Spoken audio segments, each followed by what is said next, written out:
Ladies and gentlemen, please take your seats. The show is about to begin. Truth, lies, shenanigans. Truth, lies, shenanigans. Truth, lies, shenanigans. Truth, lies, shenanigans. Truth, lies, shenanigans. Truth, lies, shenanigans. Truth, lies, shenanigans. Truth, lies, shenanigans. Truth, lies, shenanigans. Truth, lies, shenanigans. Truth, lies, shenanigans. Truth, lies, shenanigans.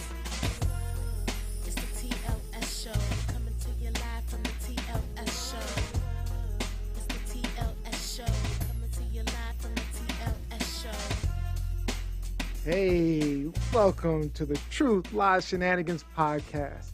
Social commentary, hot topics, and amazing guests with a ton of fun and shenanigans along the way. We're trying out a new time for our live recording of the podcast, so let us know in the comments if you like this time better.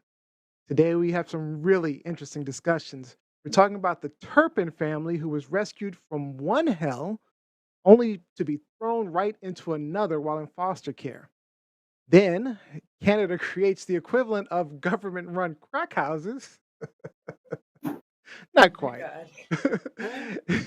And that new suicide hotline number 988 launched this month. Will it help? Before we get into the show, let me introduce you to my co-host today. First up, our gamer, tech guru, and rock star with the rock band Fallen Machine, coming to you from Sudbury, Ontario, Mr. Rob B. Rob. What's up, everyone? Happy Sunday Fun Day. I had a bit of a stressful week. I was back in the office for the first time since the mask mandates were lifted. And, I'm in the office because I'm scheduled to be there, while most of the other staff have elected to be there. So my comfort's not quite the same. My comfort level's not quite the same as theirs. But this week is looking up. We're looking forward to celebrating my father-in-law's birthday. And we're planning a poolside barbecue. And for the big guy, because he loves to swim. But on a really kind of further fun note, I started playing Stray on the PS5. Have any of you seen this? Stray? I haven't seen it, no. Yeah, so it was developed by Blue 12 Studio and published by Annapurna Interactive. But you take on the role of a stray cat who falls into a portal, and you end up in this post-human world inhabited by robots. So you have to navigate your way around and just learn how the world works. And it's really neat. It's a lot of fun to play. And you kind of Weird start getting the concept. perspective of a cat. I know.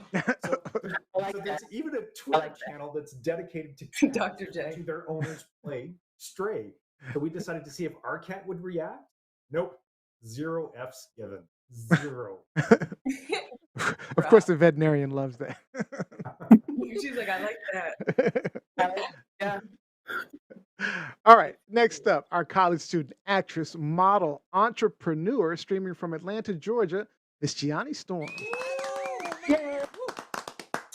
Hey guys, how are you? So it's been busy over here in Atlanta. It's really busy, but it's been fun. My business has been growing. You guys might start seeing posts from me in regards to my business, but I've just been really busy. And then on my downtime, I've been tending to my plants. I now have watermelon. I have strawberries, onions. I have all these herbs in my little apartment. It's fun. Amazing. But, yeah, other than that, and then trying to watch Netflix here and there. Speaking of, pastime. So it's been a pretty mellow summer. I love the summer, but I, for some reason, feel like I want Christmas to come. Like, it's weird. Like, I want it to be. I mean, it's Like, a I feel long way to go. That's 5 months Yeah. away. 5 months away. I just had to look at the Christmas in July. Christmas in July, right, Dr. J? All right. Green. And our veterinarian, pet lover, and mother, streaming from the Washington, D.C. area, the one we lovingly call Dr. J, Dr. Robin Johnson. Hello, everyone. Hope you guys are having a great week. It's been another busy one. It's been hot this week, so a lot of heat-related things going on in the vet world, but trying to stay cool. Yeah, Yeah. Oh. definitely been hot. So, are you seeing like a lot of like heat stroke and all that stuff going on? Heat exhaustions. Luckily, I have not had a really bad heat stroke, but there's been some that just been in the hospital when I wasn't there. So, Yeah. definitely a lot of heat exhaustion. So. Oh wow. Have you talked about breeds that were more susceptible to like heat strokes at this time? Have we talked about that already? We touched on it a little bit last time I was on. So you have any of those short-nosed breeds. So your Frenchies, your Bulldogs. So any of those short-nosed breeds. Older dogs are definitely more sensitive to the heat. Babies are more sensitive to the heat. Sort of like with humans. Yeah. Same Yeah. groups. Yeah, it totally makes sense. It does. All right, and of course, my name is Neo Nix, and I didn't do much this week outside of work. But I did start to catch up on the only reality show that I like to watch with my wife, and it's called Married at First Sight.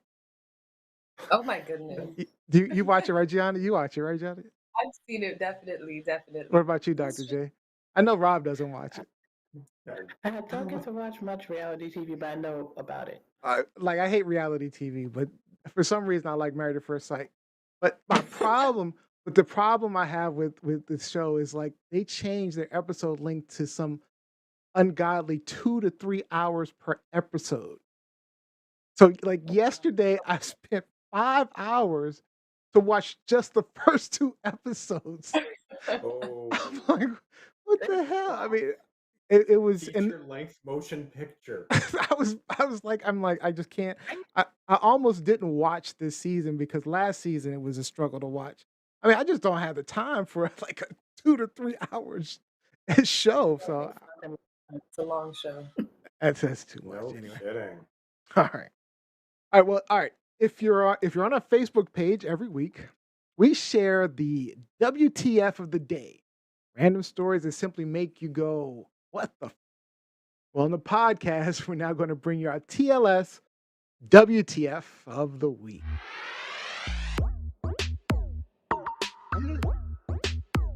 Huh. Gianni. All right, now guys, WTF. I remember Olivia and I on Unscripted used to do like these crazy food challenges, and we even ate the world's hottest gummy bear, and it was horrible. But even still, I would not try this. So actress Lupita Nyong'o was at a high-end event when she ate an ant-covered canep or ant-covered fruit. She comments that it's really good.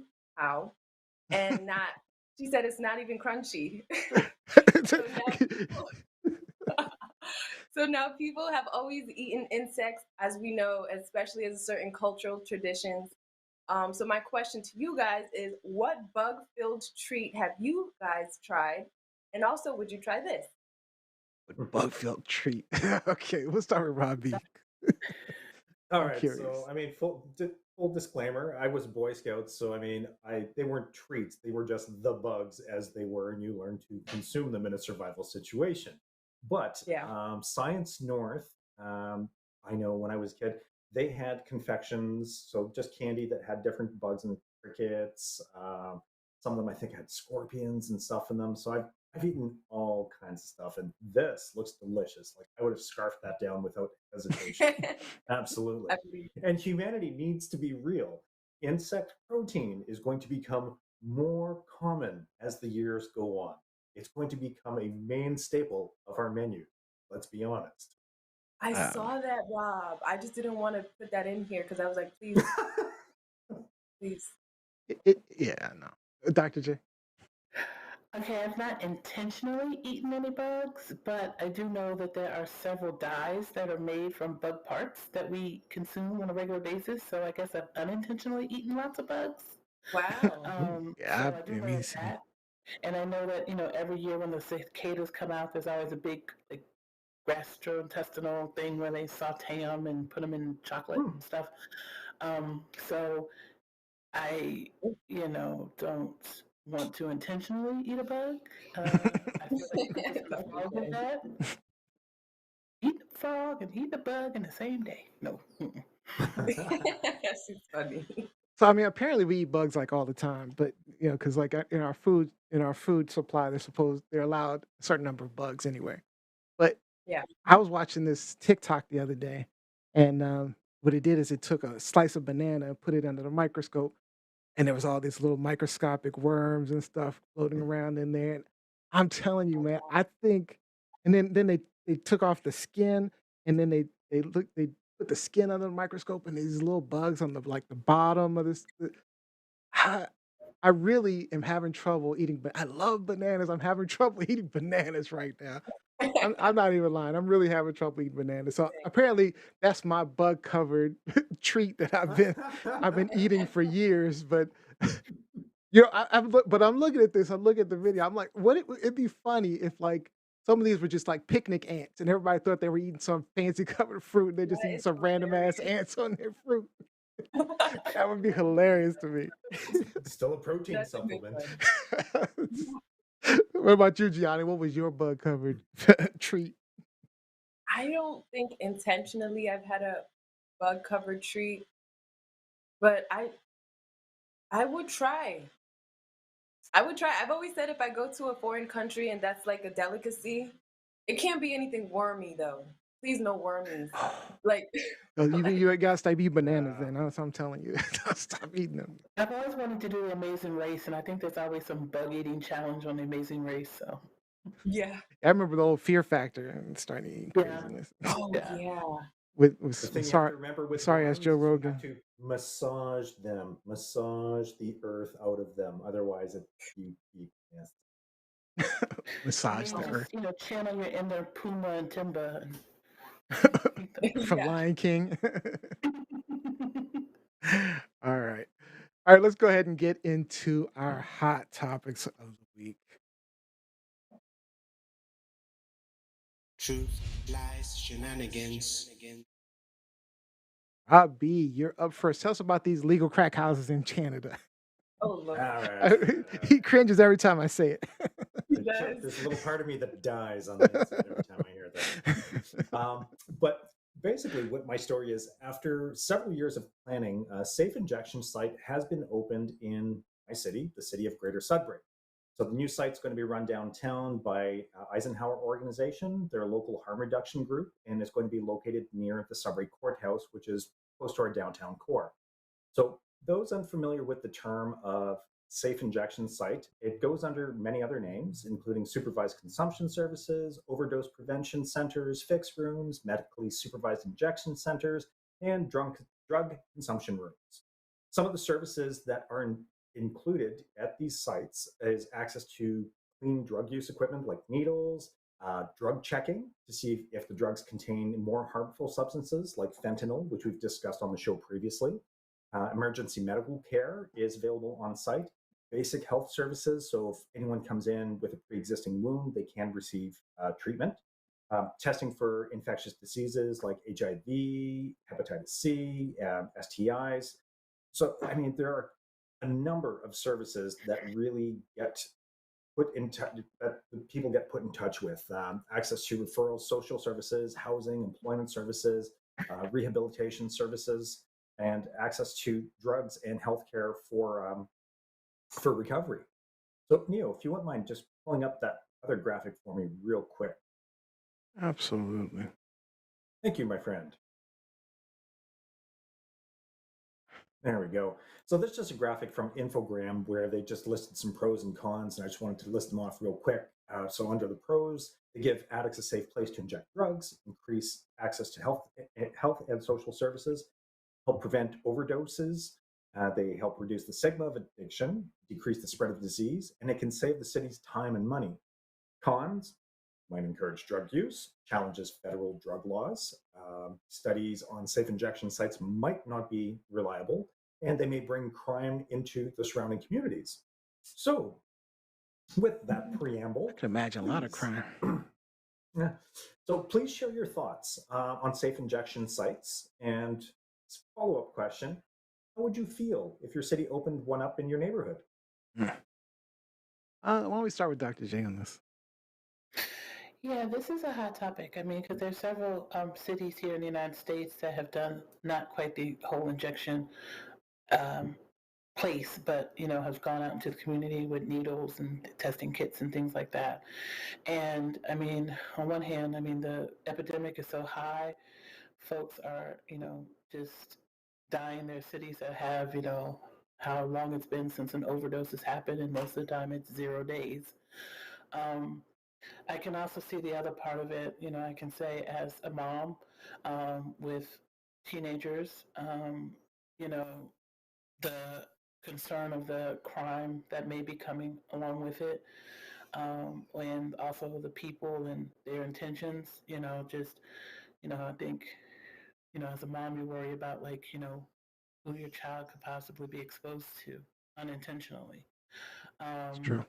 I think that it's it's a necessary thing. Like we have to do something, and if this is one way of attempting to get people clean, um, but also keep them safe Yep. because communicable Yeah. diseases are very high among drug users, and those do spread out into the regular community because it's not just drug users that they're encountering or having sex with or things like that. So you're looking at herd health, if in my world, Yeah. herd health and keeping the community safe in that sense. But it is definitely a hot button topic, and it's like, on one hand, you're like, well, yeah, if you can have it in a place, but then, these addicts are in your neighborhood. I mean, you may not be happy about it being next door, but these addicts are already next door. But I wish, hopefully maybe like keeping in a certain distance away from school or certain Yeah. distance away from other places. Like I would say, like in my world, we have drugs that we have to use on these animals, and so we don't want somebody coming into our business causing crime in our business trying to get a high. So it's kind of hard. It's like I see both sides of it. I mean, I think overall it's good, but there's a lot of other. Yeah. Yeah. What do you think? What do you think, Johnny? I have mixed feelings. I do think that if done correctly, like Dr. J said, I think that it could be a success in getting people treated and recovering.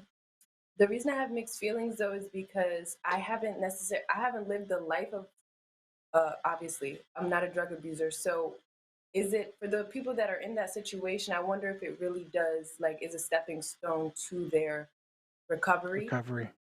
And I would like to like actually take the time and to research if that has helped people. I know that there was during this article a person that has come forward and mentioned that it's changed her life. This type of Do you know, Rob, the facility. statistics? You know, Rob? No, because this is still pretty new, so I couldn't speak to the overall success as empirically. So no, I don't really have any numbers that I can share with you at this time. Yeah. Go ahead, Johnny. No, at first I did think it was counterproductive because it was like you're hosting the very thing and encouraging the very thing that people are trying to avoid. But when I did further research, I like that Rob said to try to break the stigma of it, you have to do more research into it. But there are some cons that I feel like they didn't mention. Um, the con could be also what if well, not all, but what if the majority of drug users don't go there? You know what I mean? What if they, even if it is meant for them, what if they feel what if it just doesn't work to reach enough people? You know what I mean? So I feel like the people that are really like wanting to help themselves would go there. Hmm. But for the most part, I don't see how, I don't know. I think it's a good step, but I just don't see how it could transform people. Yeah, I know I keep referring to them as like crack houses and drug dens, and I know it bothers Rob. But to be honest, Rob, when you first told me about this, it's the first thing I thought of. I mean, it's what And I it pictured in and my it's head. the opposite of. It is Right. the exact It's opposite Literally. of. it's intended to be the opposite of. I get that. I get that. Right. But it does remind me of like those old opium houses in back in the day where they used to sit around and just do opium all day. That's the picture that came into my mind, or and this is the picture a picture of like the drug dens that happen. Those were the pictures I had in my mind. But then when you realize these are the drug dens and they look so awful. I mean, dirty, nasty, drugs all over. I mean, it's just unhealthy. Dangerous. And then when you look at what it actually looks like to be in one of these sites, it's a totally different atmosphere. I mean, you do get a sense of safety and a sense of, um, that there's a potential to help these individuals at some point, or at least change, the thoughts, or change how they see it. So I'm not going to say I'm against the idea. I mean, given the current alternative with all the crack houses and dens out there, I mean, and it does, yes, it could create a bad element where kids and stuff are, you know, in danger. And that's the stigma that we have behind it. But this place would be something different, you know. And Hmm. yeah, it could still lead to some sense of crime, but these are all supervised um, facilities. So, but Yeah. I mean, go there ahead. are a lot of documentaries like on Netflix about drug use, and that these folks are going out and doing this type of work. Providing the clean needles and providing the testing kits and stuff. And it looks like, I mean, at least the documentaries, and they are all have their skewed viewpoints, but it does look like it does help. I think it's the question definitely is going to be like, who's going to go to it? I guess it's like homeless shelters, like there's homeless Hmm. shelters, not Yeah, everybody Hmm. goes to one.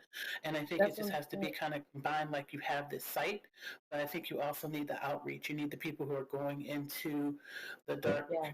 cramped, ugly looking places, finding these people, because there is still a lot of stigma about it. The addiction is real. I mean, it's an illness. I mean, yes, on one hand, like no one starts you from doing drugs, but those that are addicted, it's just really sad because it just destroys so many, the family. It just But you know destroys what, a family. Robin? There are, and that's one of the stigmas too, where people, no one's born into that situation. No, some people are absolutely born into these situations. Yeah. They pattern from what's around them. This is their life. This is their reality.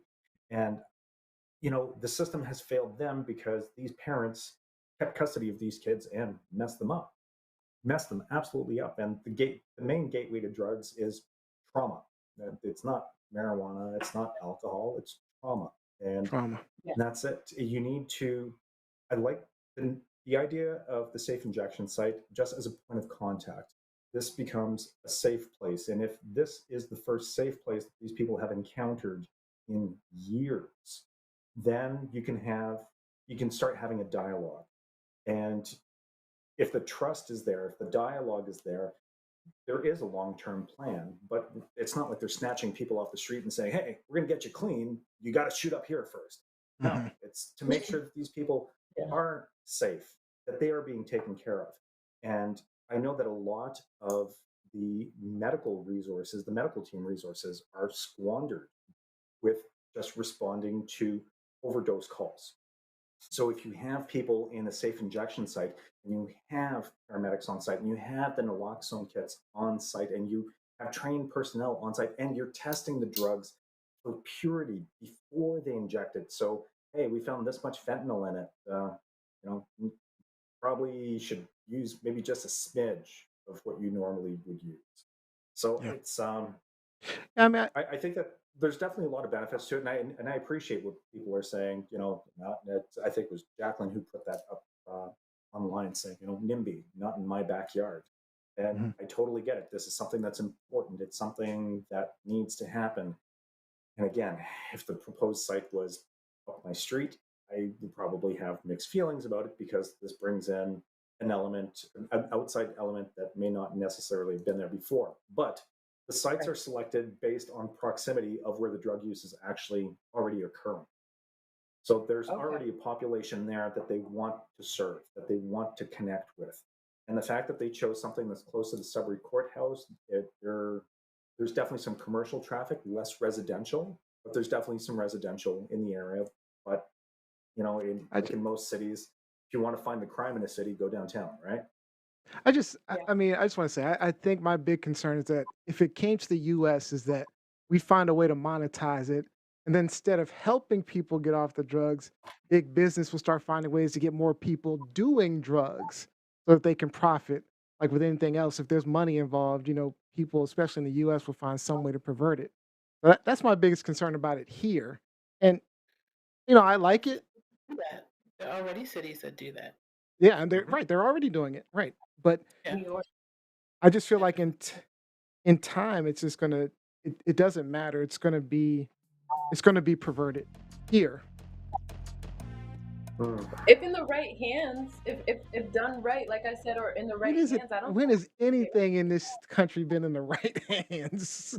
you got to leave the feds out of it. Oh, shoot, some of these states, shoot, you gotta leave some of these states out of it too. I'm telling you, Yeah. they'll find a way. You let one of those things go to Florida or Texas. Hmm. Hmm. See how that works. Yeah. All right. Yeah. All right. So, is this truth, lies, Lies, shenanigans. some good stuff, Rob? That's some That's truth. right. Some good. I mean, as many concerns as I have with it, I think it's still a good thing. I mean, it's definitely a step in the right direction, and Mhm. it's certainly better than what's out there now. So, Well, that's it. The hard enforcement approach on the war on drugs has proven to not work as efficiently as they originally anticipated. So we need to try alternatives. We need to yeah, do different things to help these people. absolutely no question. Mhm. All right, I'm up next, so let's get into my hot topic. Truth, lies, shenanigans. Okay, guys, I got another sad one. So many of you guys may remember the Turpin family in 2018, where Jordan Turpin, who was 17 at the time, escaped from their childhood home, and contacted police, who ended up rescuing them from the severely abusive parents that they were with. The children ranged from 2 to 29, and they spent most of their time indoors. They were regularly beaten, starved, and chained to their beds or locked in cages or closets. And their parents, David and Luis, were eventually convicted and are serving 25 years to life. So, nearly 5 years later, you'd think, fast forward, you'd be hearing a story of healing and redemption. But apparently, they went from one hell to another. Some of the children were placed in a home where foster parents, Marcelino and Rosa Olguin, and their adult daughter, Lenny's, abused them even more. A recent lawsuit alleges abuse that included forcing them to sit in a circle to recount their previous abuse, telling them they were worthless and no one cares about them, pulling their hair, hitting them with a belt, striking their heads, forcing them to eat excessive amounts of food until they threw up, and then forcing them to eat their vomit. Foster father was allegedly sexually abusing multiple female siblings, and that's not even everything. All three of the adults were arrested in November and are facing multiple charges. So my question: how in the fuck does this happen? How do we save children from such an awful situation only to have it continue or get worse? How does this happen? Let's start with Rob. Oh, Rob, can't hear you. Because I've got a nice fan going behind me and I wanted to keep the noise down. Yeah, this is just awful. Those parents, I mean, just chemically neuter them and lock them up and let the prison population take care of them. Unfortunately, this isn't the first time that we hear this kind of story, Neil, because It's not. children who fall into foster care fall prey to some unsavory characters who slip through the cracks through the vetting system. And I mean, child abusers are really the worst of the worst. I think we have a pretty clear consensus on the show about this. Um, uh, but with all of that being said, I do applaud foster families who take good care of their wards because they're a much needed resource in a system that's broken. But if you want better oversight, you need better resources and you need a good implementation plan.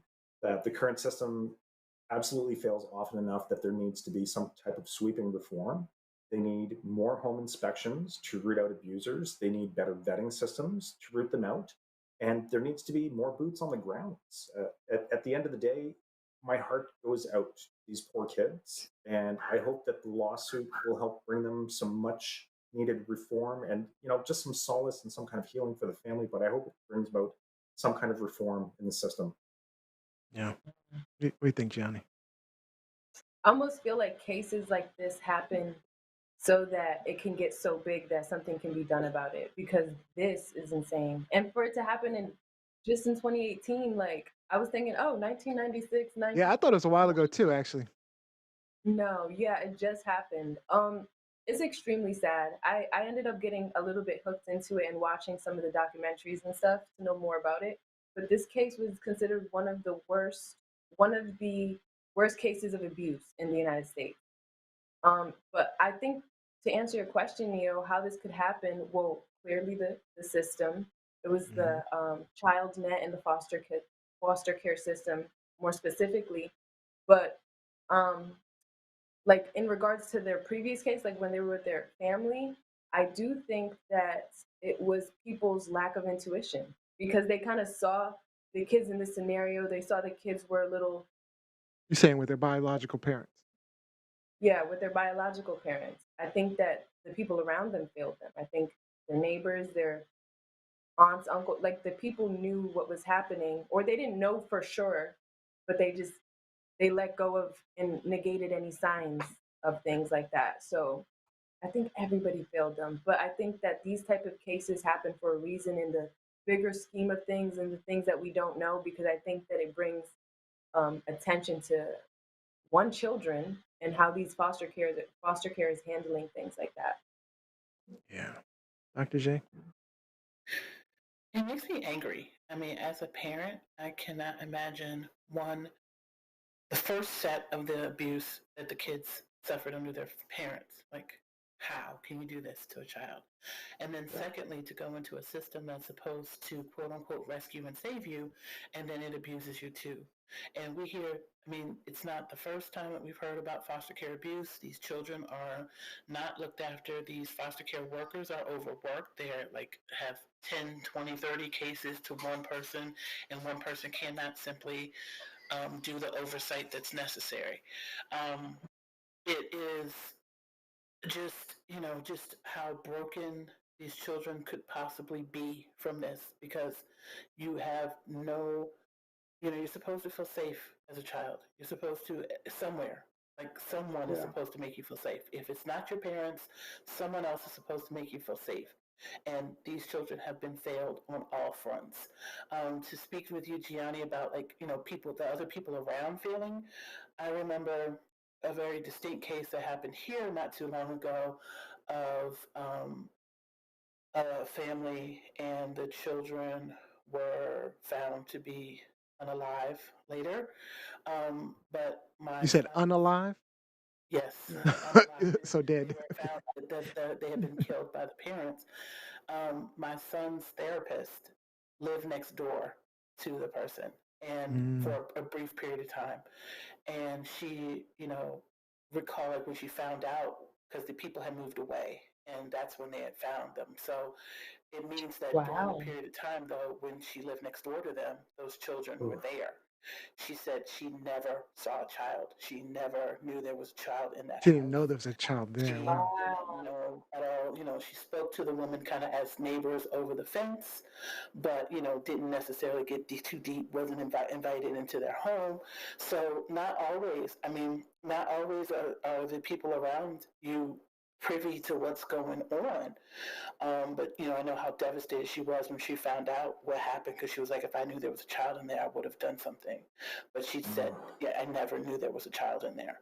And so it's just, like I said, it just makes me angry on all points, on all sides. Like, one, these children were abused by their parents. Two, you go into a foster care situation, and these children reported this abuse Yep, to their person, they did. and this person Worker, did yeah. not act on what was For going on.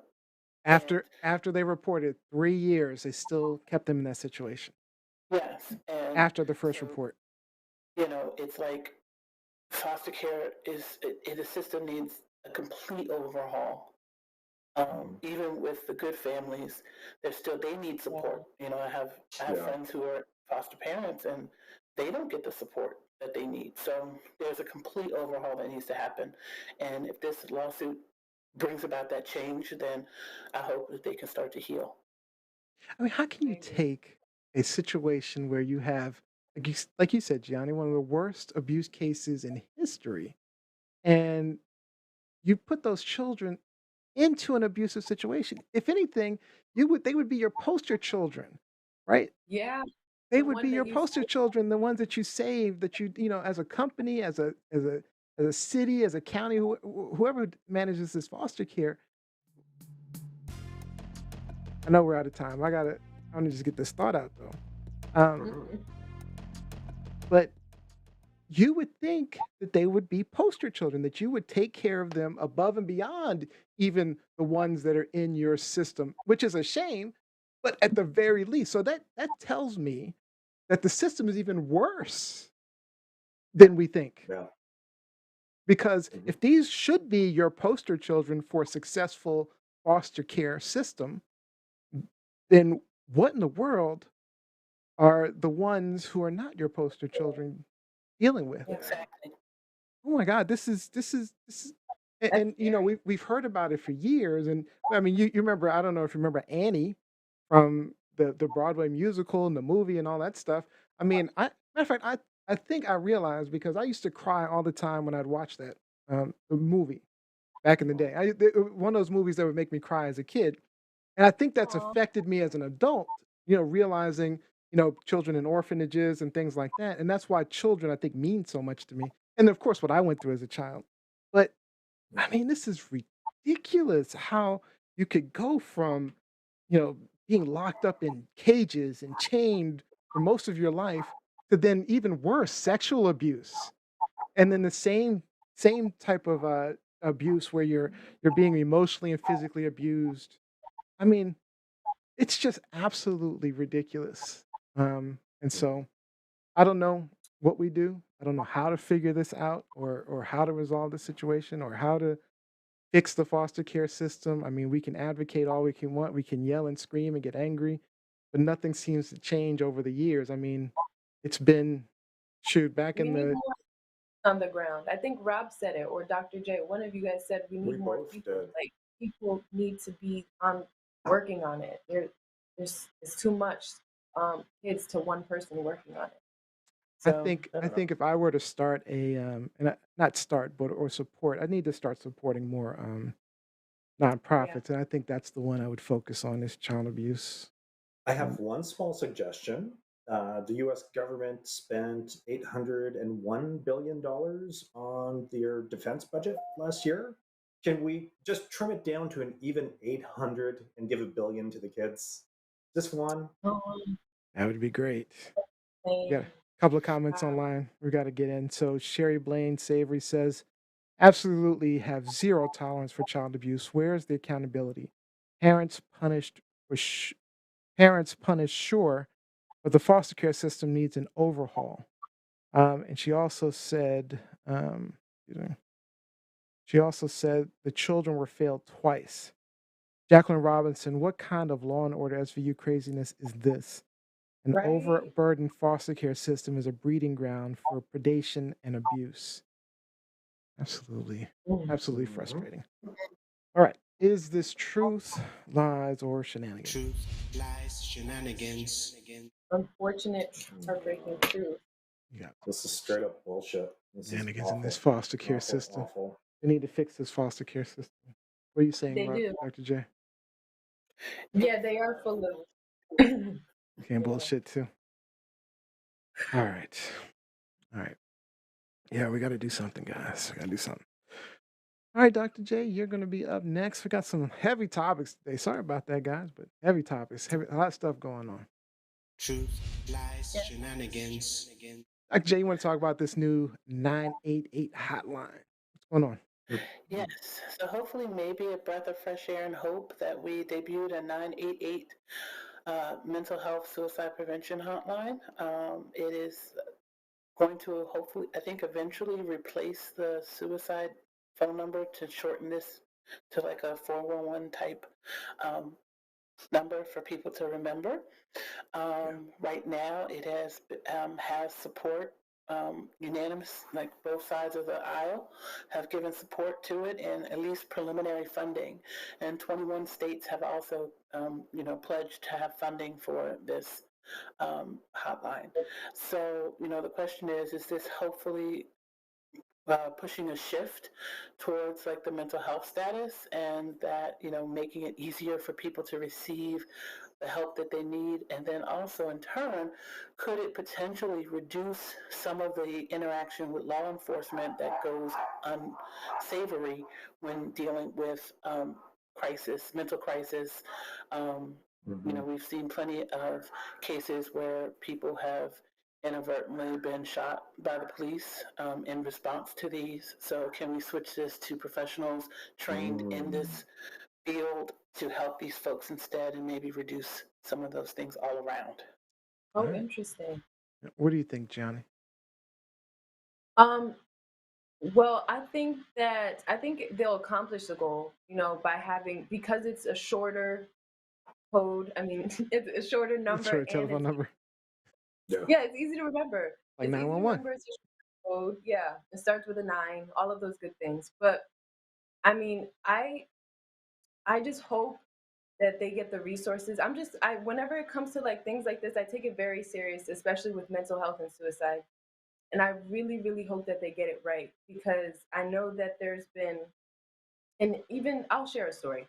There's been a time when I've, called like a mental health crisis line when I was a teenager, and the call dropped a few times. So there's been times where, and it wasn't like because of my area, it was because of like maybe there was like a lack of personnel or lack of, I don't know. But I just want them to actually get the lifeline right, like, and have people calling, and I know that has to do with funding. I know it has to do with, boots on the ground, so to speak. So I just want them to get that right, and I'm all for it. I think it's a great idea and a great step forward. Yeah, I would agree with you. You know, I, I still want more. Like Dr. J was saying, I mean, this is definitely important and valuable, and I think it will help.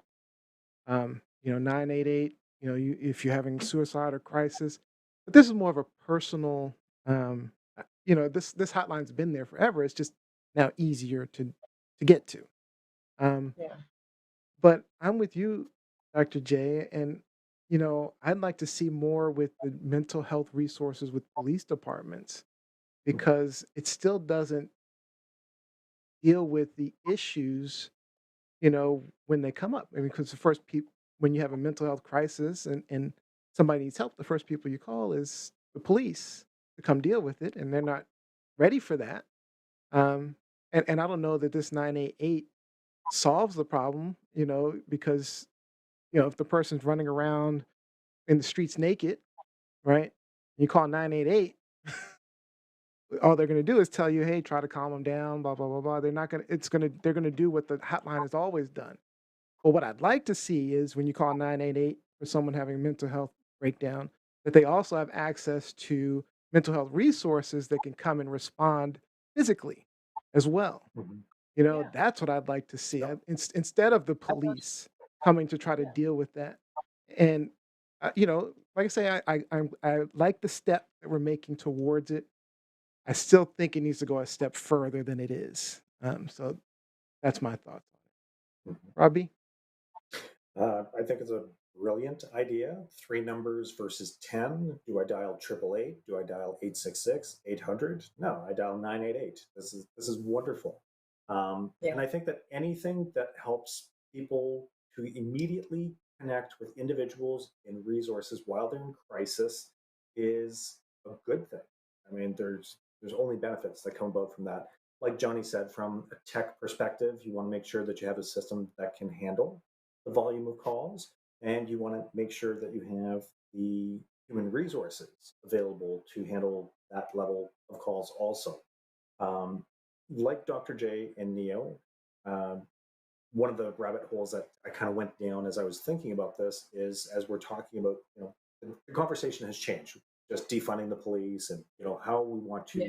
our police services to respond to things. So I agree that, I mean, if 988 can become an alternative or a separate resource, because like you were saying with your example, Neil, if someone's naked running down the street and there's a 911 call and there's a 988 call, well, somewhere the system is going to marry that information and go, okay, so yeah, maybe we need a police unit and we need a mental health crisis unit, or if it's Yes. specialized staff, That's or what I'm if it's looking for. specialized individual within the Police force. Fine. at the police station, where it's just like, okay, yeah, so send car 52, and then we're going to send our community response team out. Go. Yeah. So yeah, I would like to see it handled that way, so that at least at the onset you can de-escalate a situation with a trained professional rather than escalate a situation by drawing weapons. We're seeing way too many people killed in those exact situations. Right, Dr. J, right. final thoughts? I mean, definitely. I mean, that's. I'd like to hope that that is eventually the road that it's going to go down, and that you need to have these alternatives. I think at this point we need to open up and we have to start thinking outside the box, because traditional ways are not working. Traditional ways are keeping people under thumb and not getting help. And if this is going to be the start of it, and hopefully it can expand, my concern is definitely that only 21 states have signed on to Really? Yeah. continue to fund this. So, Yeah. I fear that the states that don't want to acknowledge that they really need it are going to be the ones funding it, and then those folks in that states are going to be in a lot of trouble. Wow. So only 21 states. That's not That's a lot of states. fantastic. Yep. That's not even half. I know. That's I'm crazy. surprised at that. I'm surprised at that. Yeah, that's not even half. All right. So is this truth, lies, or Truth, shenanigans? lies, shenanigans. Triple truth. Yeah, I'm excited about it. I mean, I'm gonna be Yeah. honest. I'm excited. Now, this is a great thing. They rocked it for sure. Yeah, I'm excited. Yeah. It's this, much like Robbie's story about the the drug dens that aren't drug Of course. dens. They're steps in the right direction. I mean, it doesn't solve the problem, it doesn't fix it, but unlike our foster care system, those are both steps in the right direction. So it's really good to see. But at least the kids took the initiative to sue them. So I mean, that's technically a step to some type of reform, some type of change. It's something. Hit them in the pockets.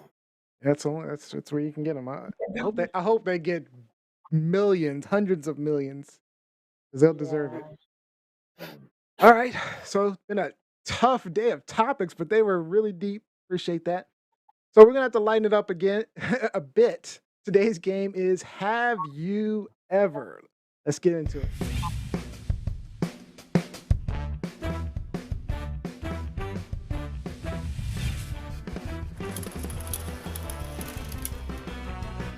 All right, so we're gonna lighten it up. Have you ever? This is how it works. This is how it's gonna work. We'll spin the wheel, and each of us, I'm playing today. Each of us will be asked, have we ever done something? To get a point, you must answer the question and tell the story behind it. If you never did whatever it says, or refuse to answer, or won't tell the story, you get nothing. The person with the most points wins the final thought for the show. All right. Who's ready? Let's see who's going first. I'm going to start with Gianni Storm today. Let's start with Gianni Storm. We're going to spin Gianni. See what you get. All right.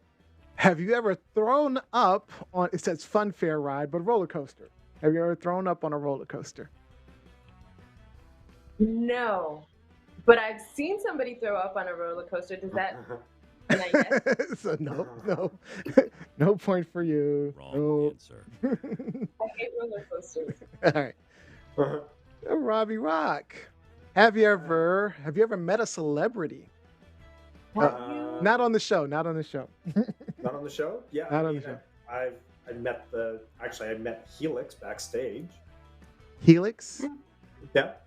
They're a heavy metal band from like the 80s, 90s. All right. So when Okay. was this? Sorry. When was this? Well- This was about, I would say, maybe 12, 15 years ago. Would have been at Summerfest. At the time, my friend Marky and I were in a band called ID10T, and we were just a two-man acoustic piece. We did covers, and we were just the filler band Oh, on the main stage. The promoter came to really like us, and so that's how I got to meet a lot of people backstage. Nice. okay, All right. Rob. Nice story. All right, Robbie. Wow. Robbie gets Point. the All right, Dr. J. Have you ever pooped in your pants? Maybe as a baby. And you got to tell the story if you have. Childhood happens. Oh, Okay, so kind of. Oh gosh, this is embarrassing. You don't have to tell it. I mean, you could take the loss. Okay, so kind of, sort of, but I spent a summer in Thailand, and there are a lot of Asian toilets. And if you don't know what I know what an Asian toilet is. is a hole, kind of much more of a hole in the ground. But there's some that flush. There's some really, really nice ones. So if you can imagine street food in Thailand, can sometimes yeah. not agree with you if you are not used to that flavor Mhm. palette. And so inadvertently, there may have been an incident trying to wrestle with the toilet. All right, we're gonna give you that point. That's a good one. All right, was this a is good for one, me. This is for me. I hope I get something good. Ever hurt someone on purpose? Like physically? Does fighting count? I mean, I guess I fought with someone, so I hurt them. Could be Uh, emotional too. Okay, so I Physical, emotional, sure. Hurt is hurt. All of it. on Yeah. purpose. On purpose.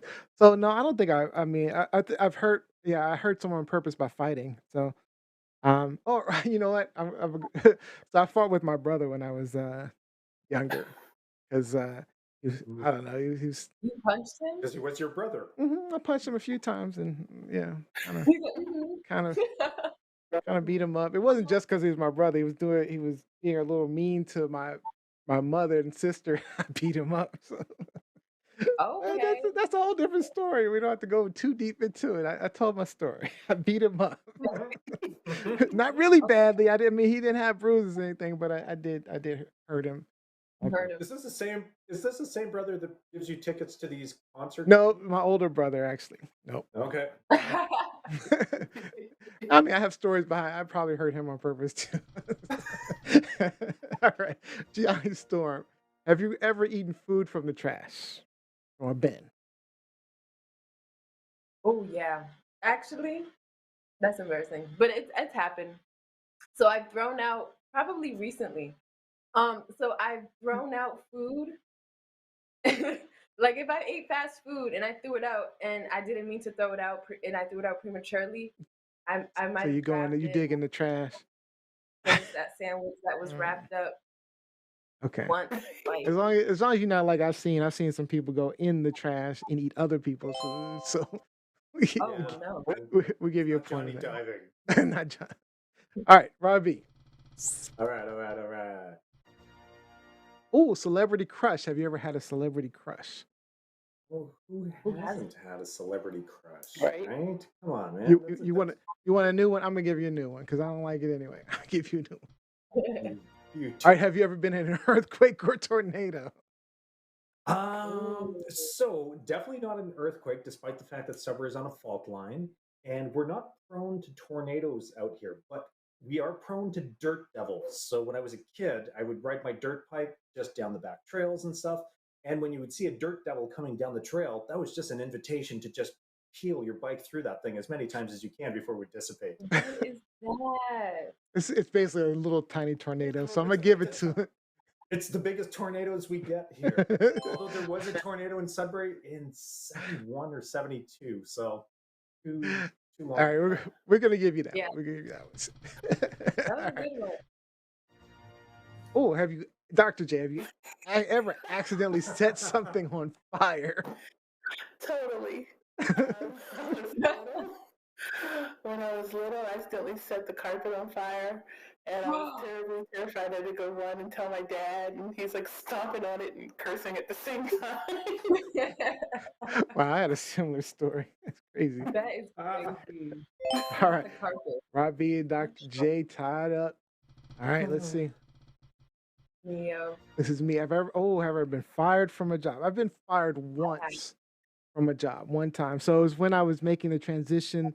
I used to be a CVS store manager a long, long time ago, and I was trying to make a transition into software development because that was where I had my education in and all that stuff. So I was like, okay, I'm trying to make that transition, and they have these headhunters, right? And so the headhunter was like saying, "Hey, I got this job for you, and it looks perfect." And I was like, "It's a senior level position," and I'm like, "I'm looking for more mid level." And they're like, "You can do it. You can do it." And I'm like, "Oh, okay, fine." So I get there, and I'm like, "I have no idea. I can't. I mean, I could do some of the stuff they were asking, but the stuff they needed me to do, I couldn't do." I mean, they were really nice about it. When they fired me, they're like, you're not the level we want, but I was like, okay, and I said, okay, I understand. Don't worry, but I but told every you. I told you. I told you I couldn't do it. but anyway, all right. So But let's it's start. good. That's really good. So that's a point for me. The So I'm experience. tied with you guys. All right. All right. This is the last round. Gianni, have you ever peed in a swimming pool? We Just need the like story. celebrity culture, everybody has peed in a swimming pool. Yes. I peed the last time I peed in a swimming pool. That's even Was better. probably the last time I've been in a swimming pool. Well, yesterday. Gianni was like, yesterday. That's the most honest No. answer. Thank you, Johnny. That's amazing. Years ago, I don't remember. We all do it in the shower, in the pool. I'm gonna go ahead and give it to you. I'm gonna give that one to you. All right. So, Robbie, you're up next. All right. Robbie, have you ever cheated on a test? I have. She said, "I have." Yes. Yes. Johnny. Yes. So you know what? Yes, I have, and I'll tell you about the time I exploited the system. So we were told that we were allowed to use one index card to write down our notes. So we were allowed to bring one cheat sheet in. So at that point in time, for some reason, 3D movies were just still like a big thing with the red and the blue lenses. So my friends and I wrote in red, I wrote in blue, and I brought 3D glasses to my test. So I doubled the amount of content on the cheat sheet. Wow. That's just ingenuity. I know, right? Robbie, you gotta watch Robbie. But then I was told to ditch the glasses, which made it that much tougher. But there was still twice as much content on my. That's funny. All right, Robbie. Good. Dr. J, last question. Have you ever faked an injury? No, I injured myself too much on purpose. By my. So all right. Injury by myself. Wrong answer. So my wife we were on a plane the other day. I mean, our last trip we went on, she had an injury, but she could sit, but she decided to bring her cane along with her. And we got into the front of the line and everything. They were wheeling her around. It was awesome. Anyway. All right. Last one for me. All right, I gotta try to tie Robbie. Oh, you're so lucky, Robbie. The question is, have you ever sexted? I have never sexted, even with my wife. So that means, Robbie, you win the game.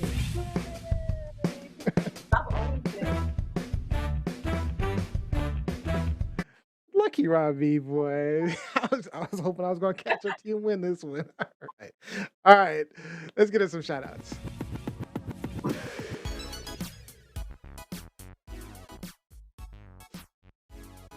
All right. So let's start with Dr. J today. Okay, I'd like to give a shout out to Oh, my coworkers working hard in the ER because our air conditioner's been on the fritz, so it's been hot in there. So give a shout out to Rocky Gorge. Keep it cool, y'all. Keep it cool. All right, Robbie Rock.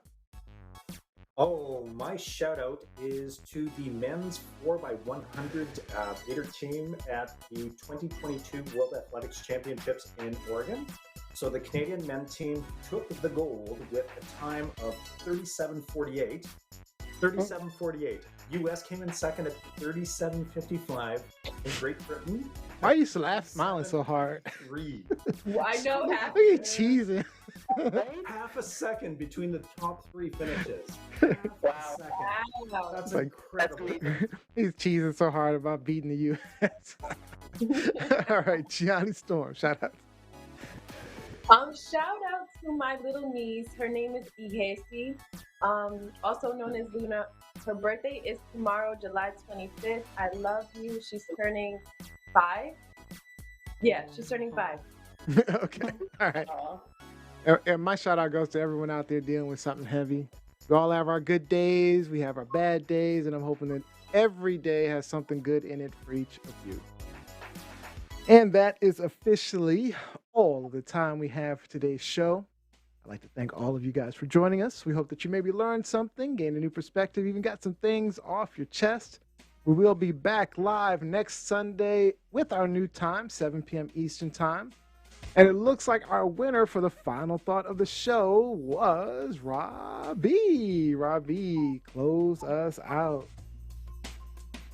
So yeah, with all those topics, be kind, be cool. You never know what stressors someone else might be enduring. So just be kind. Yeah, love each other, people. All right. Yeah. Thank you, Robbie Rock, Gianni, Dr. Robin Johnson, a.k.a. Dr. J. But most importantly, thank you for watching and listening to our shenanigans each and every week. We will see you next time. Have a great evening.